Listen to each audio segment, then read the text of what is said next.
Et du coup, je luttais avec ces mauvaises pensées qui me disaient de me suicider, parce que j'ai vécu des choses aussi, entre-temps, très mauvaises dans le monde.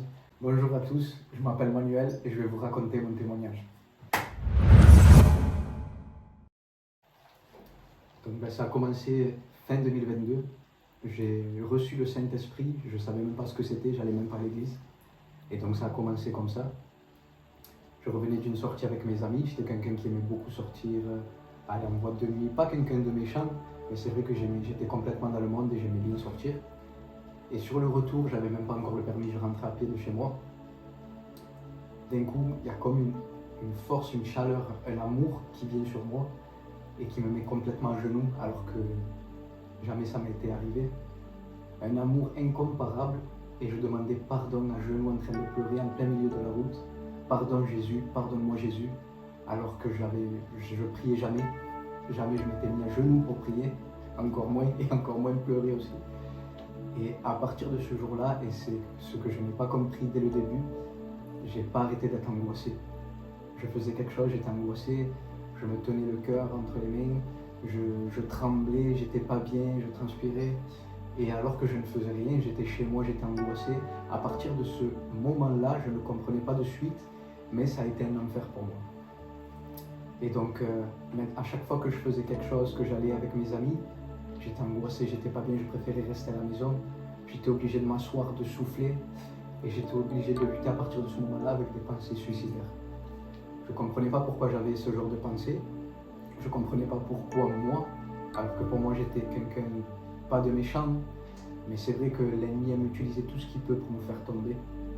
Et du coup, je luttais avec ces mauvaises pensées qui me disaient de me suicider, parce que j'ai vécu des choses aussi, entre-temps, très mauvaises dans le monde, que j'ai pris conscience une fois que j'ai eu cet appel de Dieu, mais pas quand j'étais dans le monde. Et à partir de ce moment-là, ça a été une lutte avec Dieu. Je ne pouvais pas lutter par moi-même, donc dans ma tête, je me forçais à ne plus avoir ces pensées et je me mettais dans ma tête le nom de Jésus. Et je forçais dans ma tête Jésus, Jésus, Jésus, parce qu'il n'y avait que lui, je mettais mon espoir en lui. Mais je ne venais pas encore à la réunion. Et c'est un frère qui m'a appelé à venir à la réunion. Et je me disais que j'ai rien à perdre, de toute façon je suis à terre et je lutte contre des pensées qui me disent de me tuer, que je ne supporterai pas ce qui m'arrive. Et ce frère m'a envoyé un message pendant plus d'1 an. Parfois je lui disais non pour aller à la réunion et des fois je lui laissais sans réponse. Donc voilà, je passe un petit message pour les personnes qui se découragent peut-être en invitant des personnes à la réunion et qui ne répondent pas. Persévérer parce que ça a porté du fruit pour moi. Et donc au bout d'1 an, 1 an et demi, je dis oui pour venir à cette réunion. Et arrivé à cette réunion, je voyais que l'angoisse partait de plus en plus. Je voyais que à chaque fois que j'allais à la réunion, c'était une bouffée d'oxygène pour moi. L'angoisse partait, elle était remplacée par de la joie, de l'espérance. Et entre deux, je m'en rendais pas compte, mais je me suis rendu compte du sacrifice de ce que Dieu a fait pour moi. Je me rendais compte de tout l'amour qu'il avait pour moi. Je me rendais compte que lui, il n'allait pas me lâcher, qu'il avait un plan pour ma vie et que c'était pas de sa volonté que je mette fin à ma vie. À partir de là, j'étais dans la joie parce que je sais que Dieu prenait soin de moi. Quand je lisais ma Bible, j'avais l'impression qu'il était à côté de moi et j'ai encore l'impression qu'il m'accompagne chaque jour. Vraiment, ça a été un changement. Et en allant à la réunion petit à petit, ces angoisses étaient complètement parties. L'angoisse était complètement partie et plutôt par de la force, plutôt par une foi en Dieu parce que je sais qu'il prend soin de moi et que c'est un père qui prend bien soin de ses enfants.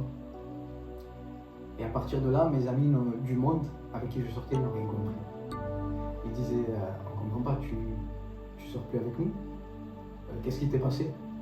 Et tout ça en fait, ça faisait plus partie de moi, j'avais plus envie, j'avais seulement envie de donner ma vie à Dieu, de plus fréquenter ces choses du monde que j'ai fréquentées. Je me suis rendu compte maintenant que ces choses qui m'angoissaient de plus en plus, c'était le monde. Et que ça faisait plus partie de ma vie, j'étais né de nouveau. Dieu m'a donné une nouvelle naissance, il m'a donné un nouveau vêtement. Et j'ai une joie incomparable, une joie qui n'est pas de ce monde. À partir de là, maintenant, je m'efforce à prendre ma croix, à suivre Dieu. Dieu m'a complètement changé. Dieu m'a carrément brisé dans mon cœur. Il m'a montré son amour, ce sacrifice qu'il avait pour moi, la représentation de son sacrifice aussi. Et je remercie Dieu chaque jour.